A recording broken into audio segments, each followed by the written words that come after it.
The Saville Inquiry actually gave me a lot of hope, I have to be honest and say, because I thought it was very thorough and had high expectations from it, to be truthful. On the day that the result of the report was announced, kind of went over my head nearly in a blur. It was a strange kind of a day. I was there and I wasn't there, if you could understand what I mean. A couple of nights later, when my husband was at work, I was flicking at the television and I come on Parliament in London, where they were showing the statement that the Prime Minister had made. And I sat and I cried like a baby because it was then it really sunk in. To be honest, I didn't know what to expect from Saville because I didn't attend on a daily basis, but I did attend a number of the hearings and I attended a couple of hearings in London. And what struck me is how legalistic the whole thing was and how easy it was for people to just avoid answering questions.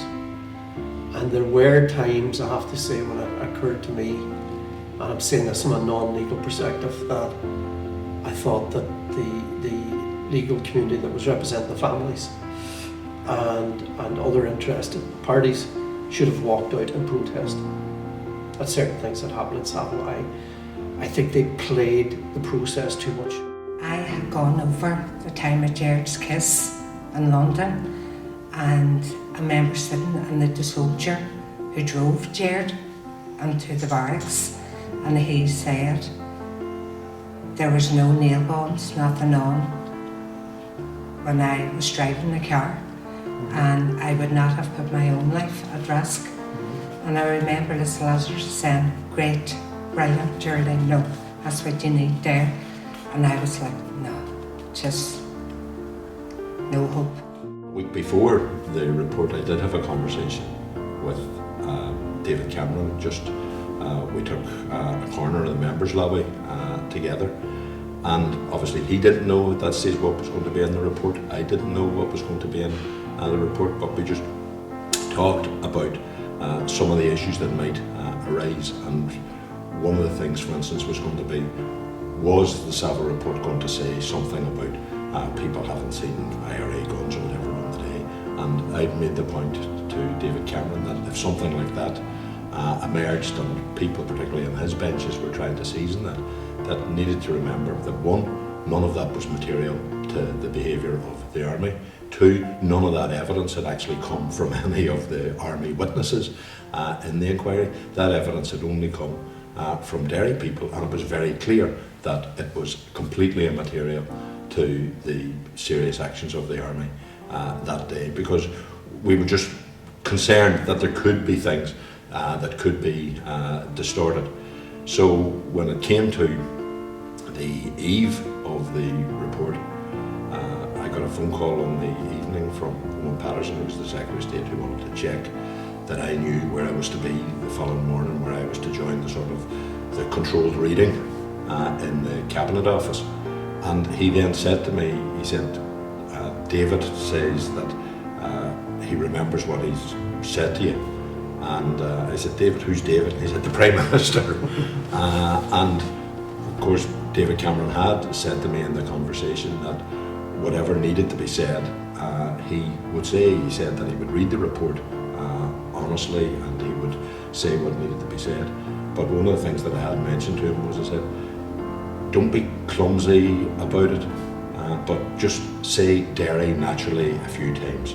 None of this Derry, London Derry stuff or anything else. And I remember him asking me, he said, does it matter? And I said, well, whenever Tony Blair made the statement announcing the inquiry, he followed the civil service instruction and only used Londonderry, and made the point, look, you're going to be watched by a very large audience in Derry, including people gathered together in public. So just saying things naturally is going to be very, very important. I can remember on the Saturday beforehand, we did a meeting in the Guildhall with Bloody Sunday Trust representatives and families, and again we took the sounding. People agreed that I should be in Westminster for the report. I must say I felt like I was going to be the loneliest person, the loneliest Derry person that day, because everybody was going to be here. together. I was going to have to be over there to respond to what may have been an unbalanced report, what may have been an unbalanced parliamentary response or treatment to the report. So there was a degree of apprehension, but at the same time there was just that tremendous sense of anticipation, particularly all the families who had sat through all of those days of the Saville Inquiry. I was really nervous, a lot of anxiety, a lot of sleepless nights, just maybe because I would be a catastrophic thinker, maybe sometimes thinking the worst. And as I say, the weeks leading up before it, there was a lot of preparation going on within the families, a lot of preparation going on with the trust around where we had to be, what we had to do. So that kind of got you chatting with the rest of the families, and you knew that everybody was feeling more or less the same way. There was just that anxiousness, or maybe some people were excited. I wasn't, I was anxious and a bit nervous. But it was nice to talk to somebody who were thinking other feelings around it, to get their, what they thought about it. So it kind of put me in a nicer place myself then. The three judges leading the inquiry and Judge Edward Summers, who had died and who dropped out of the inquiry earlier on, I felt that they were honourable, but there was always that doubt, and it was clear in the inquiry that there were Derry, the city, was coming up against very, very stiff opposition. We know that I think the judges dealt with the evidence that they had before them, but we know that there were moves to subdue some of that evidence. For example, the destruction of guns, despite the inquiry ordering that they shouldn't be destroyed. So it was difficult to pin it down to individual soldiers. So I always, because of that opposition, because the MOD was paying for the soldiers' legal teams and whatnot, I had a worry that the inquiry would not meet the demands of the people of Derry.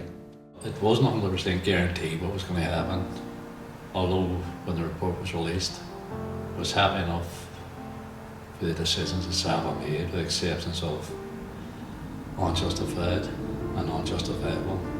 In my eyes, it should be murder.